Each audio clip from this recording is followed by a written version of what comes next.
What I really care about is expanding opportunities and encouraging education.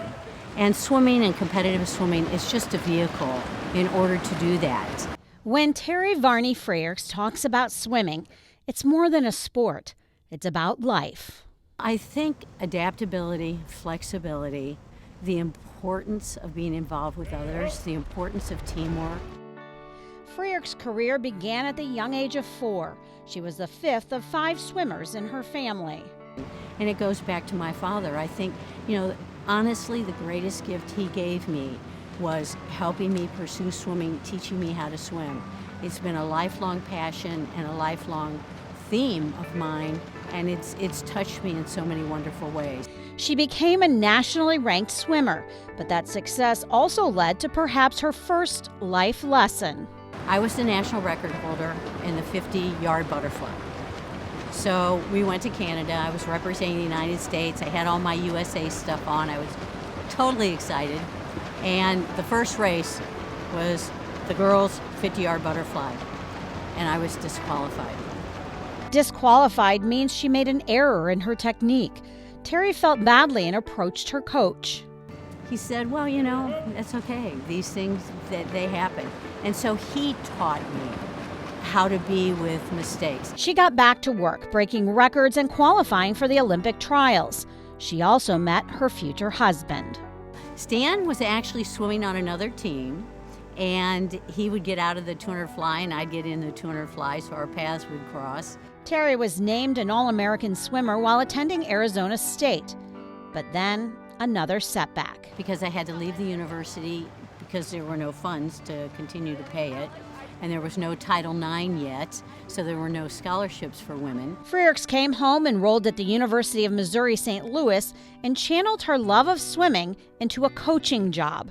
She moved up the ranks of the CSP Tideriders, eventually becoming the club's executive director. It's important for the females and for the males to see women in positions of authority and as good sources, someone that can help them reach their goals and do what they want to do. Terry's philosophy defined the club through several generations.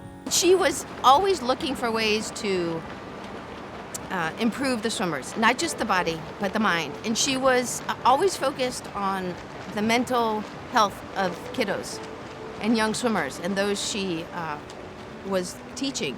Susie Fox was coached by Terry as a teen. Now her own teens swim for the club.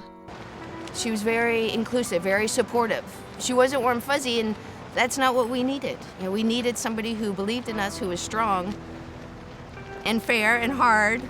But it was, there are memories and lessons that I've learned from when I was 12 years old that I continue at 52, 40 years later.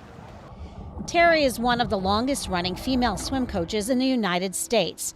Still, education remained a priority. Terry earned her master's in education at UMSL and her PhD in counseling at St. Louis University.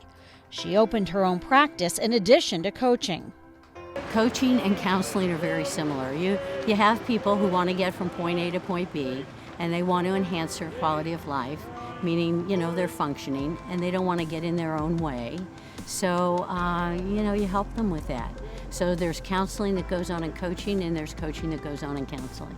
Some of the biggest moments of my swimming career she was a part of. Dave McCrary was a member of the USA national swim team, swam at the Olympic trials, and is a Missouri state champion.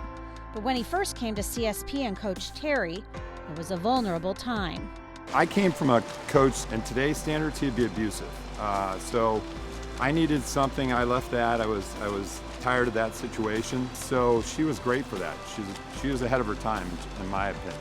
So she was very personable. She was professional at all times. So that was something I needed, and I try to emulate today in my coaching. McCrary returned to CSP as head coach in 2005 and later took the reins as executive director. What she's done for the swim team is nothing short of miraculous. I mean, it started off, and I know there was a time when she had about 13 swimmers, and now we're over 400 swimmers on a consistent year-to-year basis. Freerks plans to stay active. Both she and her husband swim and compete as seniors. The couple is also active at UMSL, where they've been honored for their contributions. It goes back to enhancing quality of life and creating opportunities. If people are educated, then they have more opportunities and they are able to recognize them better, I think. Retiring just means Terry Freerks will have more freedom in her schedule, but her legacy in and out of the pool remains.